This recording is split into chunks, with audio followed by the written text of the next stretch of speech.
In 1882, during their travels through India and Ceylon, Madame Helena Petrovna Blavatsky and Colonel Henry Steele Olcott were taken to view a property known in those days as Huddlestone Gardens.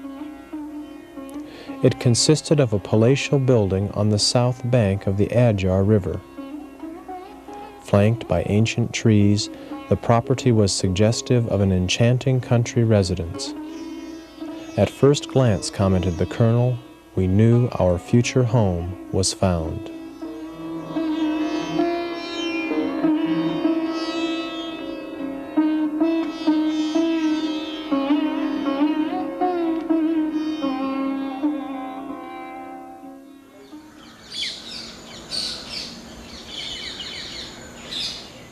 People often ask why Madame Blavatsky and Colonel Olcott decided on India as the home for the Theosophical Society. They chose to settle at Adyar, which at that time was a small and undeveloped suburb of Madras, located along India's tropical southeast coast.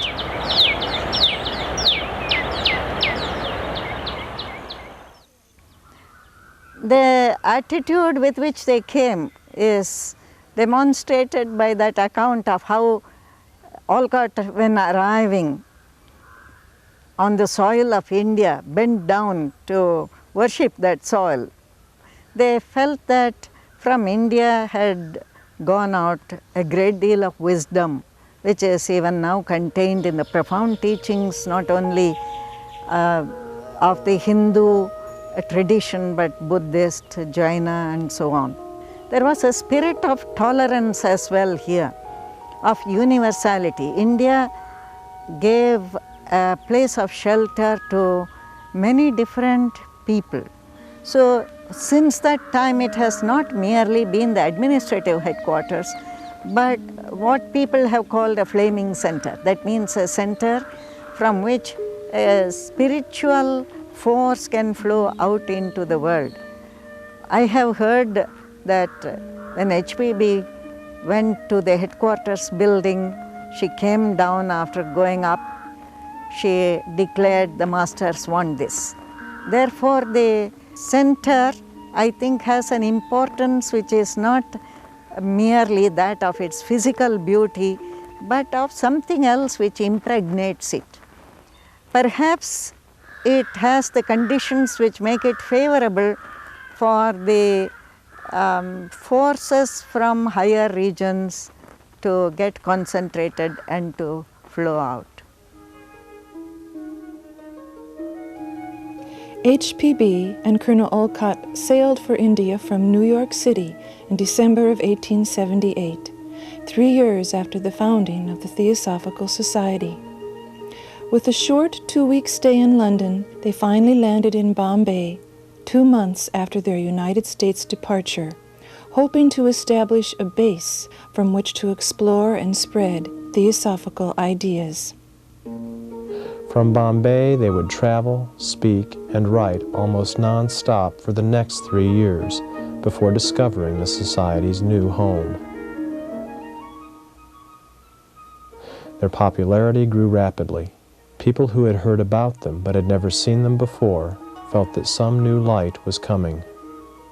Much of this newfound popularity came after the commencement of the Theosophist magazine in October of 1879. In it were articles on the mystical elements underlying theosophy.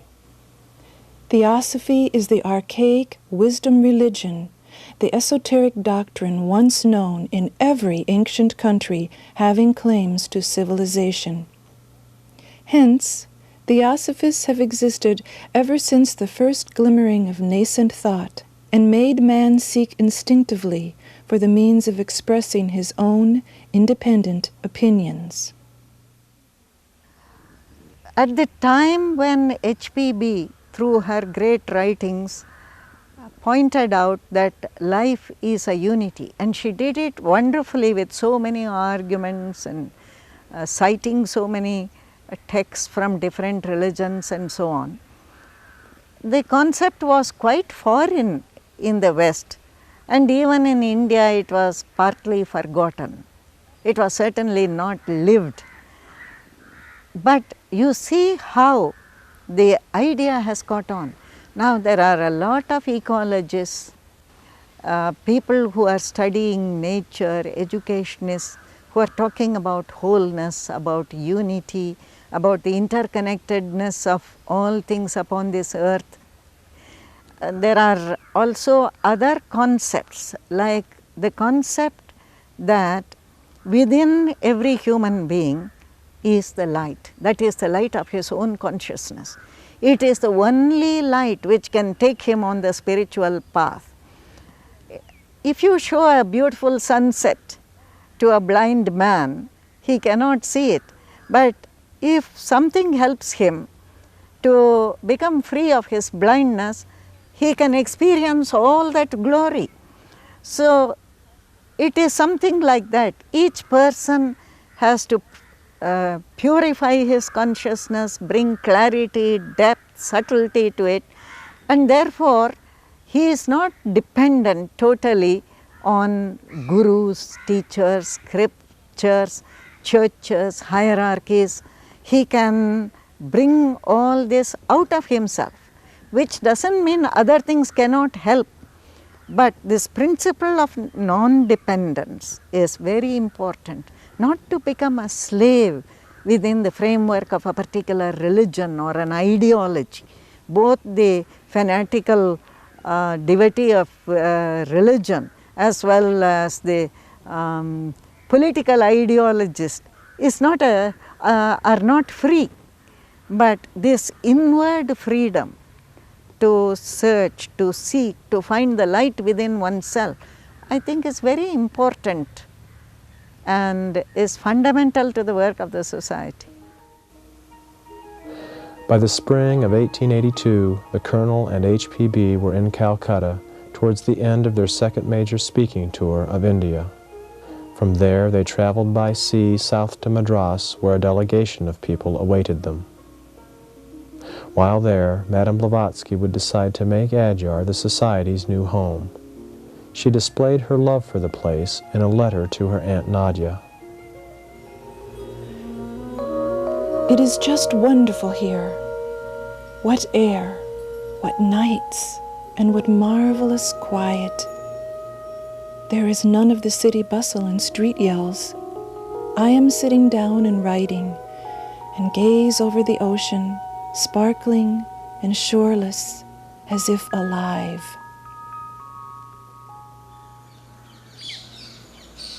Once the founders had settled in, Colonel Olcott began renovating the headquarters building, which was already over 80 years old. Local craftsmen were commissioned to include symbols of the world's major religions on the walls of the main hall.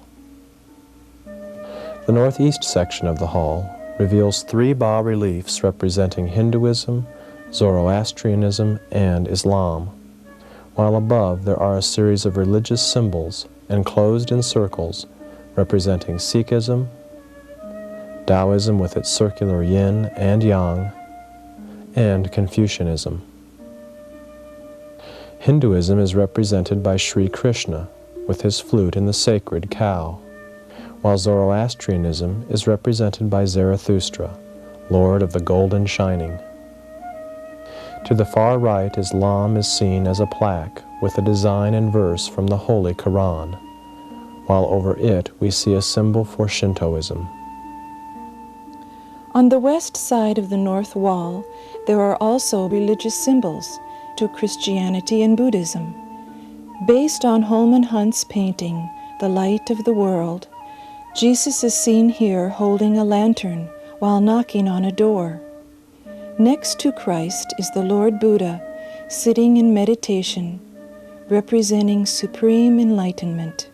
Above these, the Baha'is, Judaism, Jainism, and Co-Freemasonry are also represented.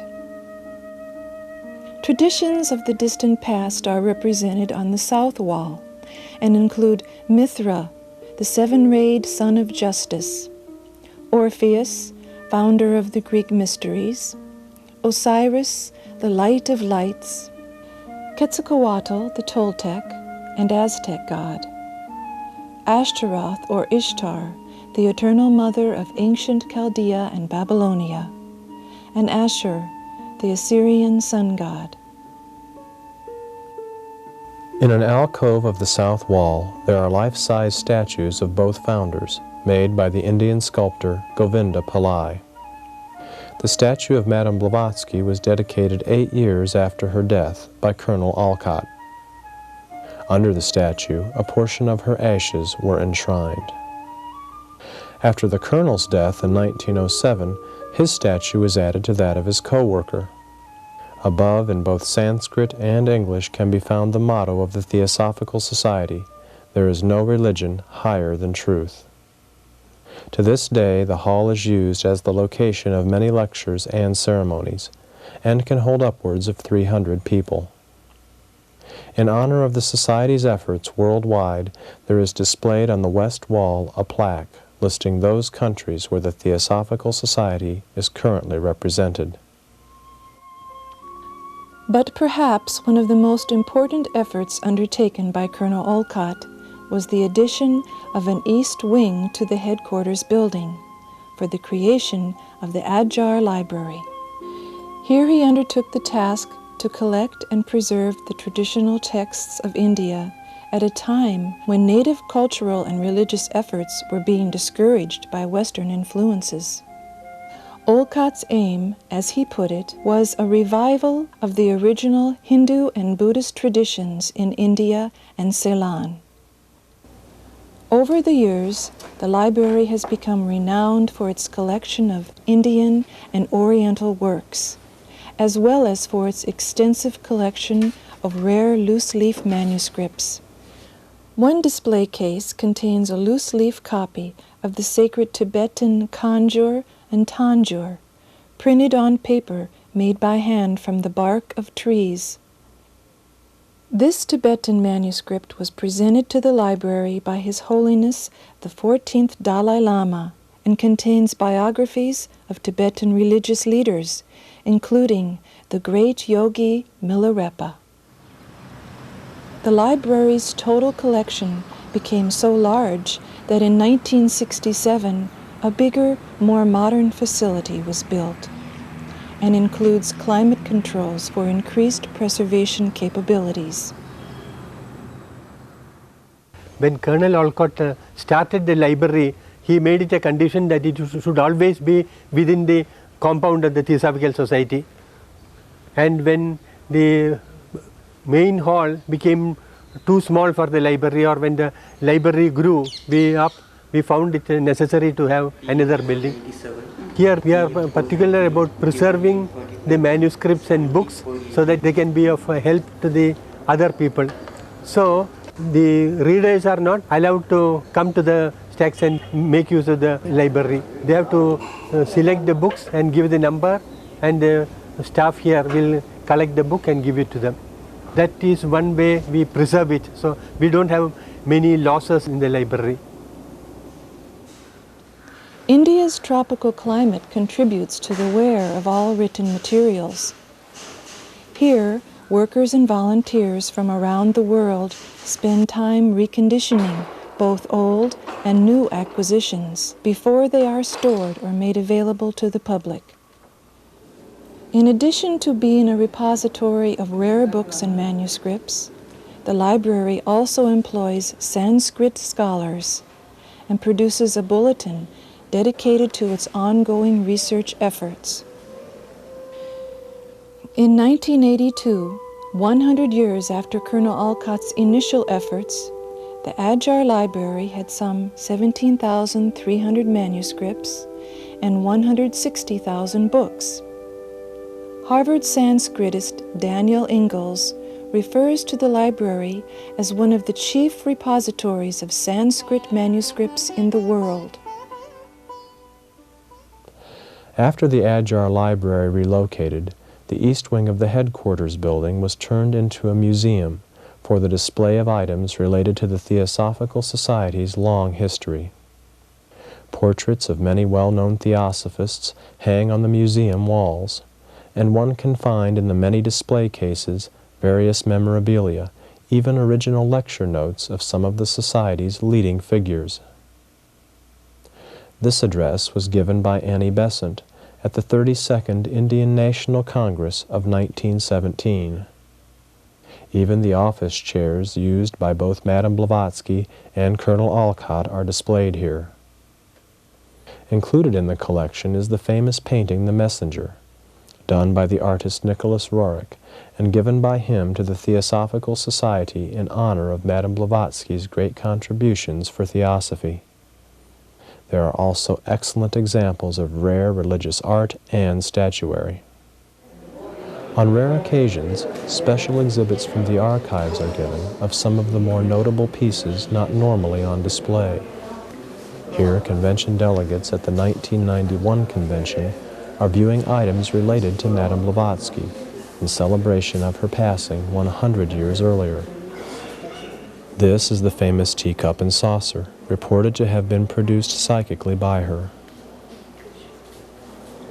Additional items that she was to have psychically precipitated were also included in the exhibit, such as these paintings of Yogi Tiruvala and Theosophist Stanton Moses. Also on display were many autographed texts and first printings of theosophical and related writings, either written or used by H.P.B. On the title page of her personal copy of The Voice of the Silent she wrote, "From H.P.B. to H.P. Blavatsky, with no kind regards," indicating a rather humorous but apparent displeasure with the limitations she saw in herself. This is the proof of the first cover of the Theosophist magazine. It was in the ongoing publication of this journal that Blavatsky spent so much of her time in those early years at Adyar, as both writer and editor.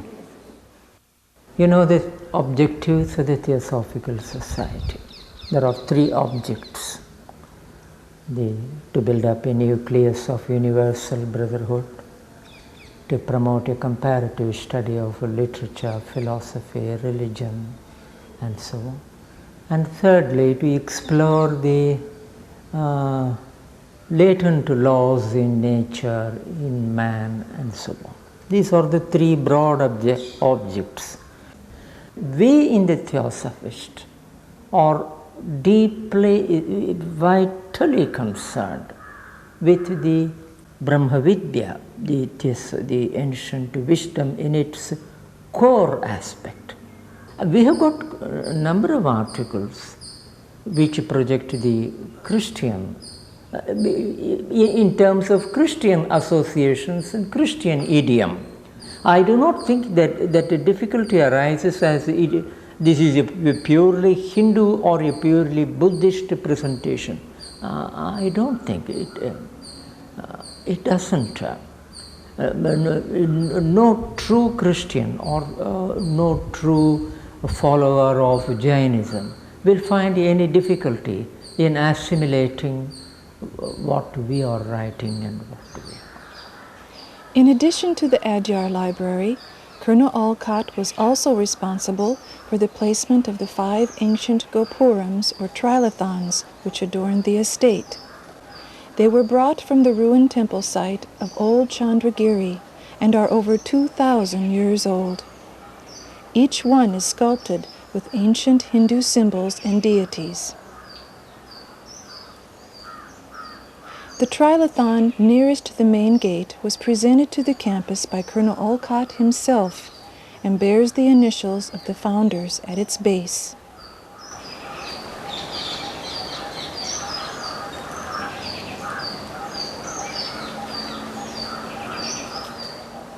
Visitors to the estate today, however, will see a very different place from the one the founders knew in their time.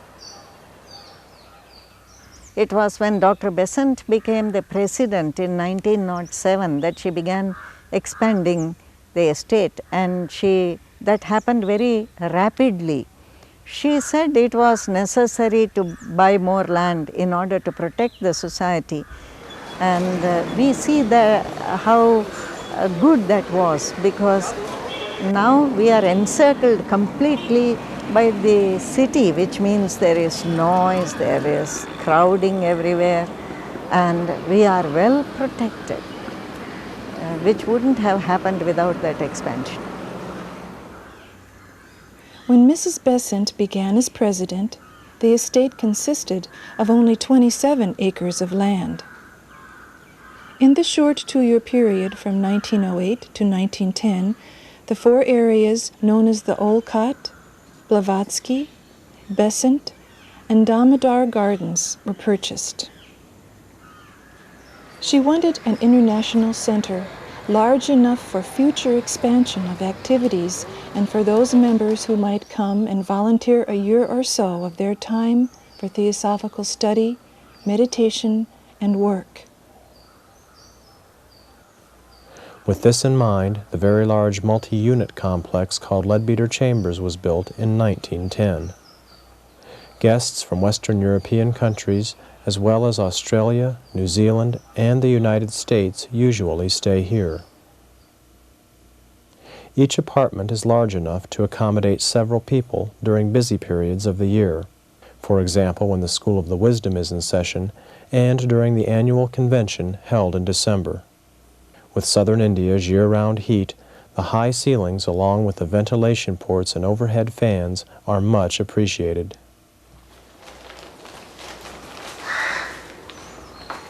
Food preparation begins early in the day. Breakfast, lunch, and dinner are provided 7 days a week for all guests and workers. Meals at Leadbeater Chambers are served buffet style, offering foods more suited to Western tastes.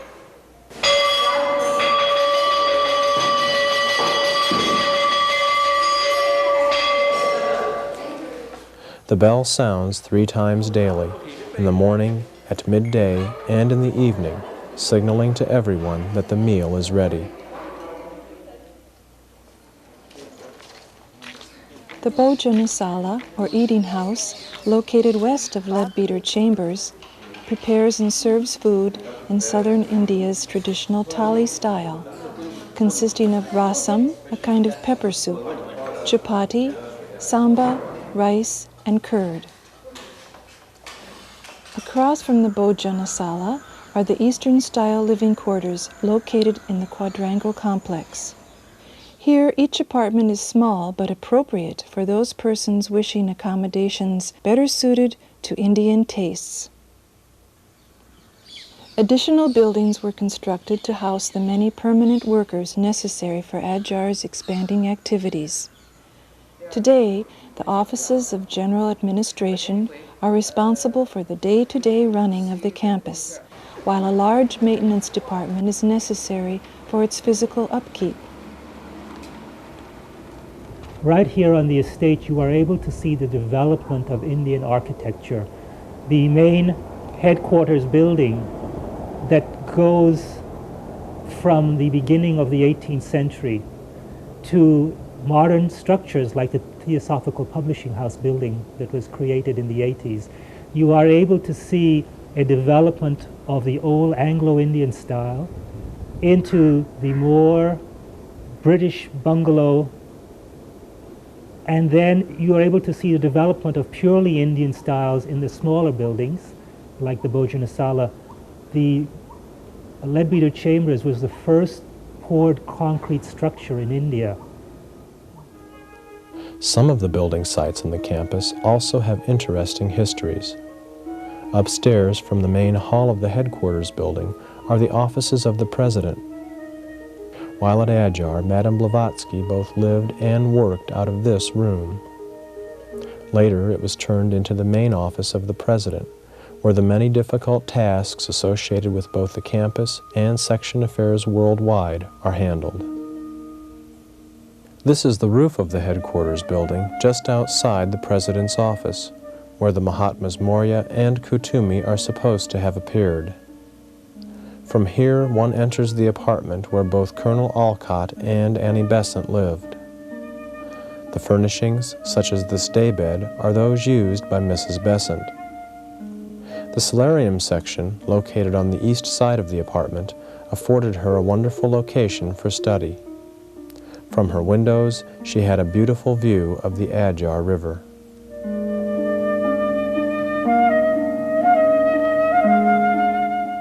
There are also pictures of people important to her hanging on the walls. Madame Blavatsky, her Theosophical colleague C.W. Leadbeater, and of course Jiddu Krishnamurti. In his earlier years as a Theosophist, Krishnamurti had a third-floor apartment not far from Mrs. Besant's, in a section of the headquarters building known as Raja House.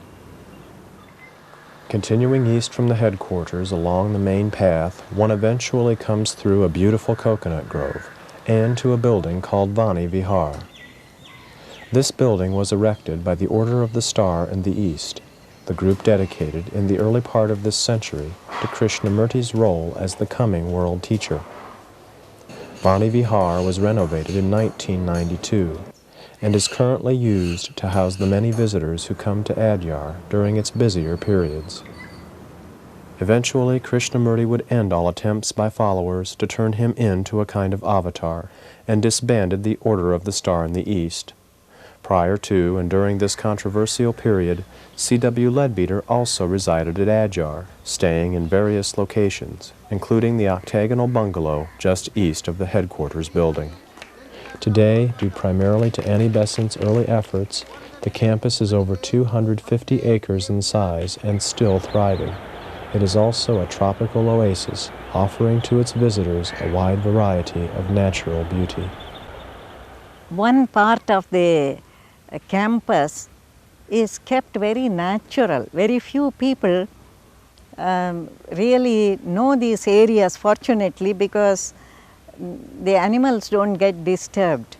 Some of my favorite spots are these untouched areas. I don't even like to show those places to other people, because if too many people go there, then they will get spoiled.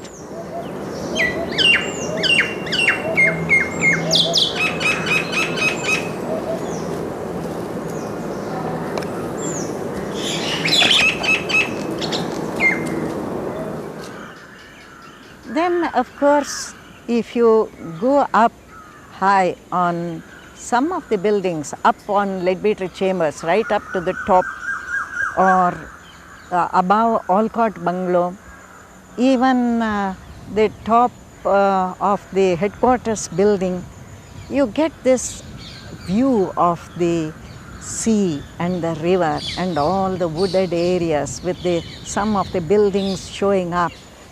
And you can be there with the sky and the earth and the trees all around you. I love that. I think there are also certain special places where you feel the atmosphere of Adyar more strongly. The Garden of Remembrance is one of them. I don't know why. Perhaps because in 1925 there was a great ceremony when the place was dedicated to the world teacher. Some special amulets were put there. I think ever since it has had a certain special feeling about it. This is also the location dedicated to the memory of past TS leaders. Here the ashes of previous international presidents, as well as those of C.W. Leadbeater, are enshrined beneath the markers that make up this six-pointed star. In the center of the compound, at a point along the main drive, there is a trilithon marking the beginning of Founders Avenue. Here, a group of mahogany trees lined both sides of the street and were planted in honor of the Society's many sections worldwide. Each tree was planted with soil from the particular country represented and labeled with a stone marker. Here, a man is admiring a beautiful water palm located at a major intersection of the campus, known as Upasika Circle. From here, one cannot help but notice the very old and very large banyan tree standing nearby. For many years it went undetected until the ground had been cleared. Banyan trees are unique in that while they have a large main trunk, their spreading branches produce fibers that eventually reach the ground and take root. The fibers thicken until they in turn become massive trunks, supporting the weight of the growing branches that produced them. Adyar's banyan tree is the second largest in India and estimated to be over 500 years old. Considered by many as a holy site, the great banyan tree is marked by one of the campus's 5 trilithons. It is visited yearly by thousands of people. Directly adjacent to the banyan tree is the School of the Wisdom, located in the Blavatsky bungalow. Most people who stay for extended periods in the fall and winter seasons come to take advantage of the many theosophical classes and lectures offered here. Acquired in the early years of Annie Besant's presidency, the bungalow was dedicated to Madame Blavatsky by some of her more grateful students.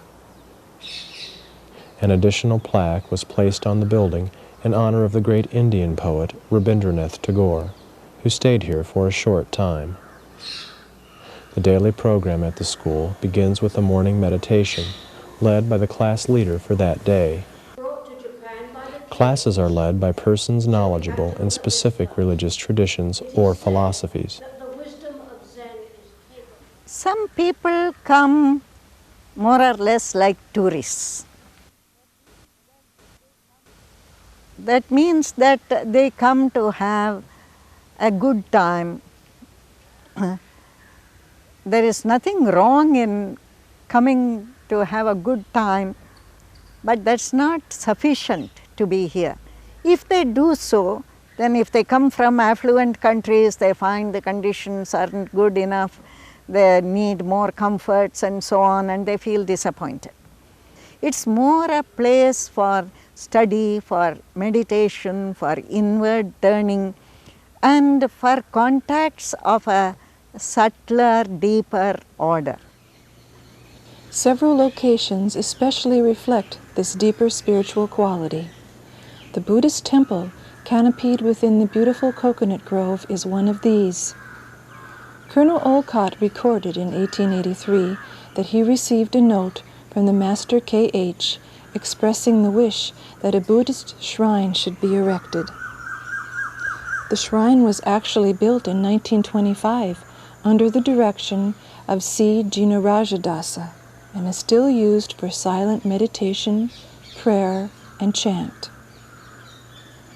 The statue of the Lord Buddha, located inside the temple, was given by Annie Besant and is said to be over 1,000 years old. At the temple entrance stands a Bodhi tree, representing Lord Buddha's enlightenment. Opposite the shrine is the temple gong, which was sounded at 6 o'clock both morning and evening to call to mind the 6 remembrances of the Lord Buddha.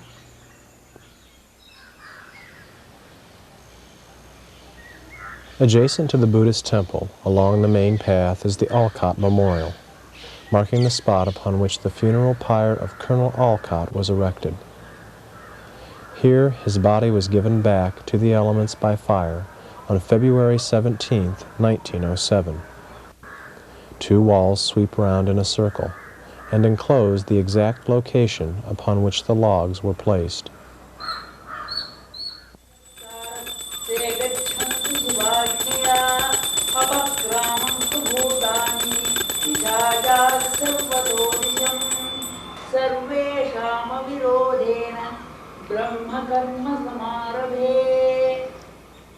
The Bharata Samaj Temple, or Hindu shrine, is situated just off Founders Avenue.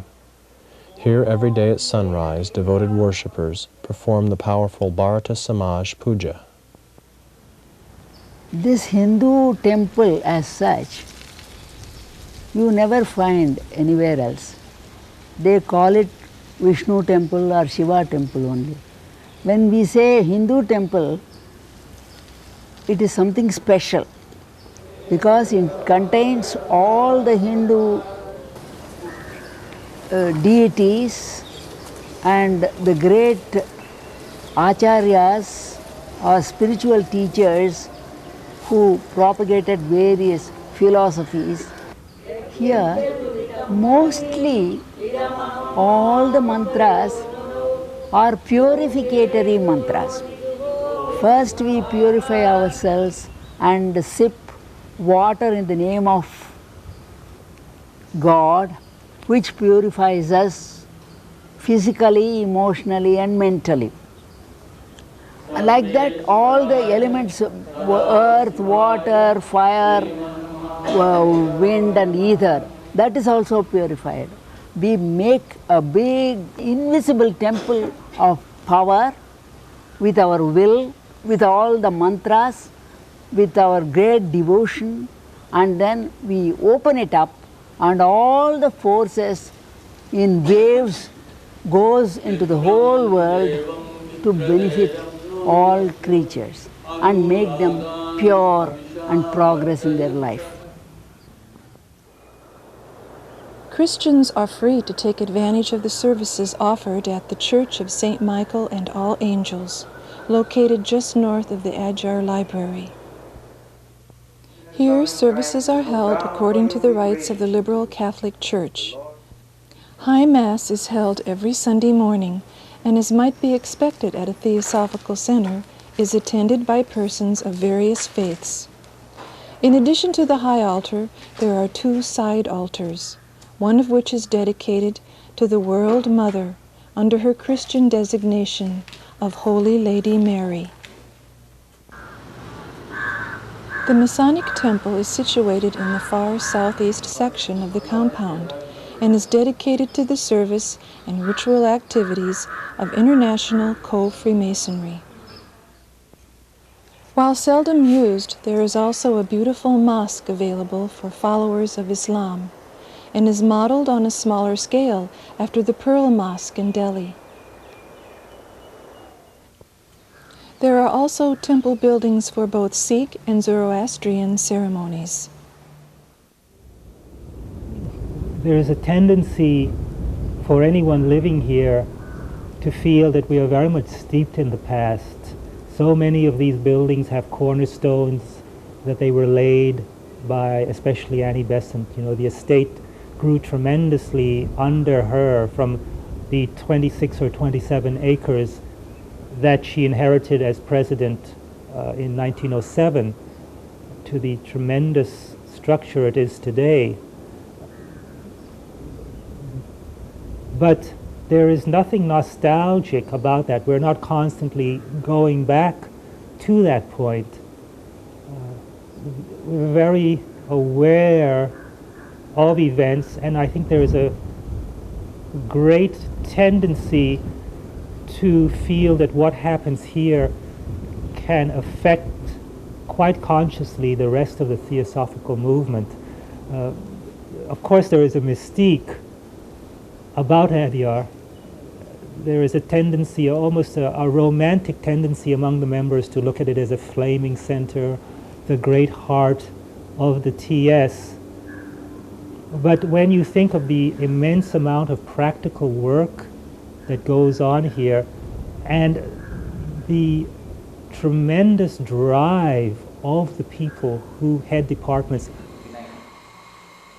2 of the permanent activities, started in Annie Besant's time and still going on at Adyar, are the printing and the sale of the many Theosophical materials through the Vasanta Press and the Theosophical Publishing House.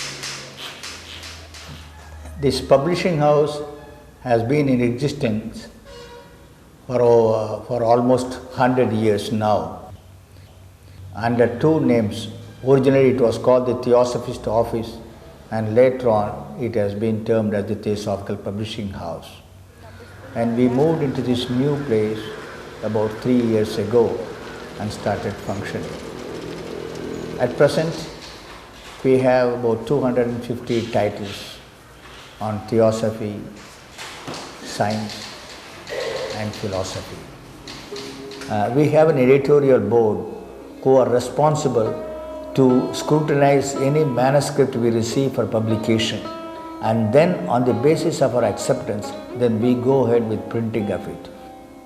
We have our own printing press in the Theosophical Society, and all our books, all our magazines are printed by the press which is called the Vasanta Press. The Vasanta Press began in 1907, when members of the esoteric school of the Theosophical Society purchased a small hand press and supply of type for the publication of its materials.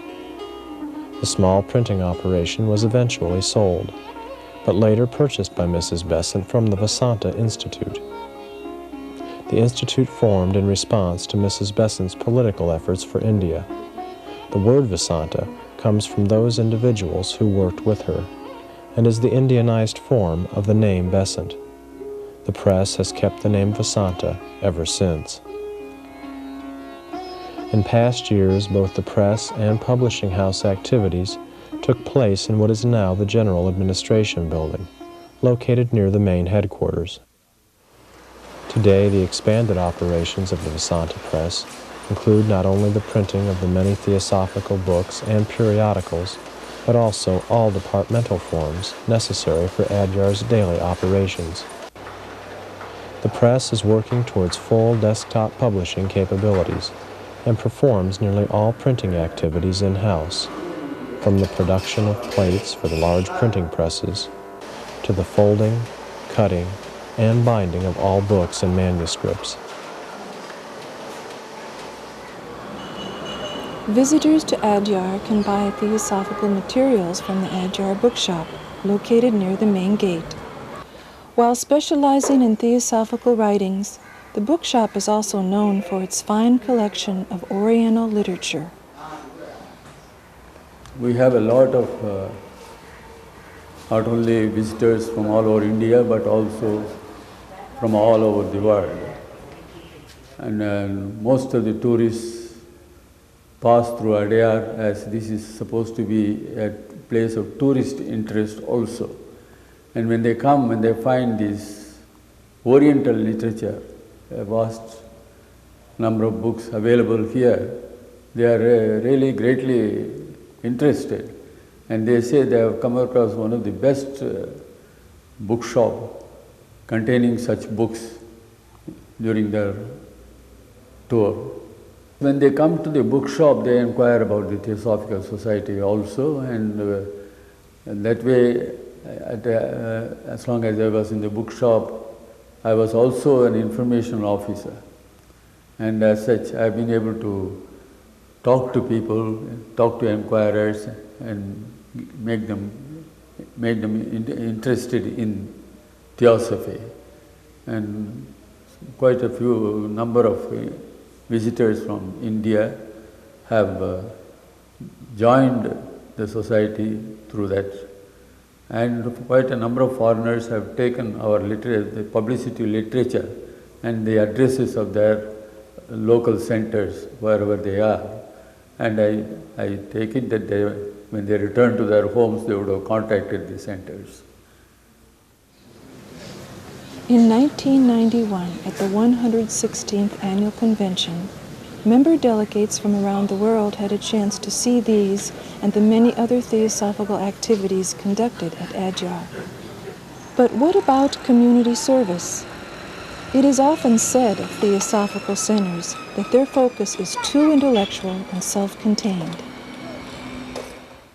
That isn't true of Adyar. There is a great deal of practical work done here. In the Olcott Memorial School, we have more than 700 boys and girls from the poorest level of society, really deprived children, and they are being really given the best possible education and provided with all the facilities, and I think many of them go away with a new sense of dignity and feeling happy with the education they've received. Beginning in 1894, Colonel Olcott organized 5 schools available free of charge for children who were outside of the recognized castes of India. Known as the Panchamas, the children of this less fortunate group were also provided with a midday meal. Eventually, all of the schools were merged into what is now called the Olcott Memorial School. Convention delegates have the opportunity to see the school's efforts firsthand. The Olcott School is a school in the state board, which is affiliated to the state board, and therefore most of the classes that are offered are the classes pertaining to the subjects prescribed by the government, by the rules: physics, chemistry, history, geography, Tamil, English. All this goes on. One of the basic requirements identified for the underprivileged is a sense of hygiene, a sense of cleanliness, a sense of nutrition.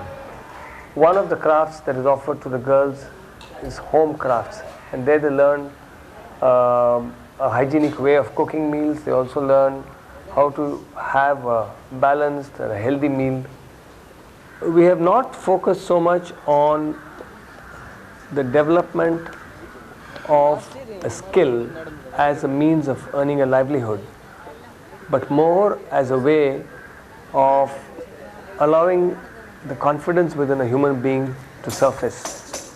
The sense of using the body is something which has been identified as very important to this group of children. The sense of using the body as something which gives confidence, something which gives one a sense of what one can do, rather than the reinforcement of what one cannot do. So the craft program in this area has been immensely successful. Not only have children incidentally picked up skills, and some of them have found employment in later years in the areas which they've studied in the school, but while they are in the school, through academics or through whatever else that goes on in the school, they have found a sense of confidence, and probably a sense of dignity has been emerging. The HPB hostel provides additional services over and above those found at the Olcott Memorial School. Here, room and board is provided for those children in greatest need. Two key features of the hostel are its efforts to teach good hygiene and effective domestic skills. It is hoped that such training will encourage a higher standard of living once the children reach adulthood. Oftentimes, it is difficult for people to secure or even maintain work because of family responsibilities. The Social Welfare Center is designed to help with this problem by providing working parents with quality care for their children. At the center, the children take part in many activities and are provided with daily meals. Health care is also provided. In addition to the Children's Center, there is also a crafts center for parents, where sewing and weaving are taught. When proficient in their tasks, they are paid for the goods they produce, providing them with some income.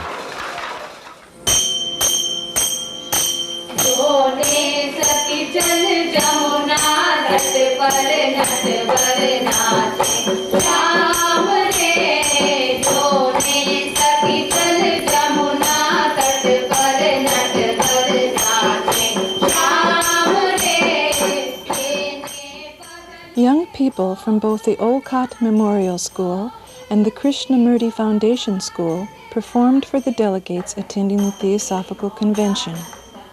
Traditional music of India was featured, complete with ritual costume, dance, and song.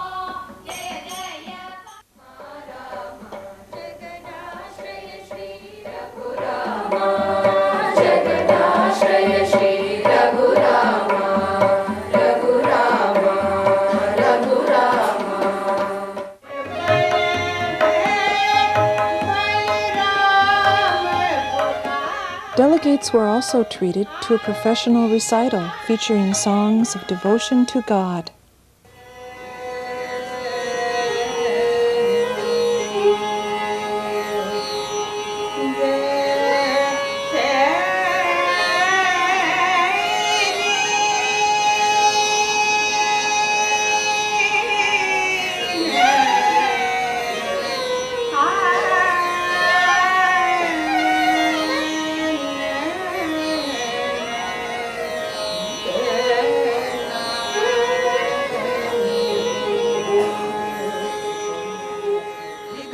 भेषजं शन्नो अस्तु द्विपदे शञ्चतुष्पदे ॐ शान्तिः शान्तिः शान्तिः The convention began with the customary prayers of the religions given by section delegates from around the world. The President completed the ceremony by leading everyone in O hidden life. O hidden love, embracing all in oneness. O hidden love, embracing all in oneness. May each who feels himself as one with thee. May each who feels himself as one with thee. Know he is also one with every other. Know he is also one with every other. Please be seated. The convention was celebrated as the International Year of HPB and featured speakers from India, the countries of Western Europe, Asia, New Zealand, Australia, the United States, West Africa, and Brazil.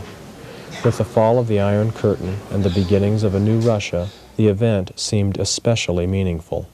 Events of the Year of Blavatsky, which is now so beautifully and gorgeously is completed. Russian delegates from the group Peace Through Culture were in attendance and were asked to speak to the Theosophical Convention. To help with Russia's newfound interest in HPB, the Theosophical Publishing House reprinted 1,000 copies of Helena Rorick's Russian translation of The Secret Doctrine and presented them to the Russian delegation. But in addition to all of these theosophical efforts, it is important to examine the many indirect ways in which Theosophists have influenced India and surrounding countries. Theosophists were among the first to break down the caste system, which had become a terrible burden on Indian society. It was here that you could find high-born Brahmins sitting together and having lunch very near here in what used to be called the community kitchen, with people who would have been despised earlier. And in British India, the rulers remained separate from the ruled. There was really almost no contact at a human level between the British people and the Indian people. But in the Theosophical Society, you would find that the races met in friendship. And many reform movements took their rise from here. Margaret Cousins, Mrs. Jinarajadasa and a number of other ladies were responsible for starting the Women's Indian Association to encourage women to have more education, to become independent, to cultivate their intellect and so on, which was not the case at that time. There was a movement here to stop such evil practices as child marriage, the ill treatment of widows, and many Theosophists took pledges to see that nothing like that happened in their own families. The Scout movement took its rise here. Baden-Powell thought that Indian boys and girls were not fit for scouting, and Dr. Besant wanted to show him that they were. So she started the Indian Scout movement, and the first meeting was held near our banyan tree.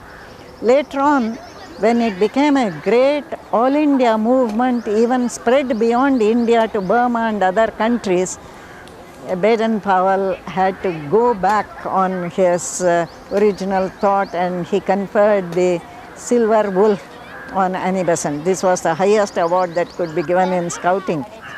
But I think there was a tremendous amount of energy going out of this center in many directions. And it had its impact not only in India, I think in other places also, where people were inspired by the example shown here to carry on a number of activities of this kind. The people who come with the right spirit, they make many friends here, and I think there is an opportunity for a lot of international contact.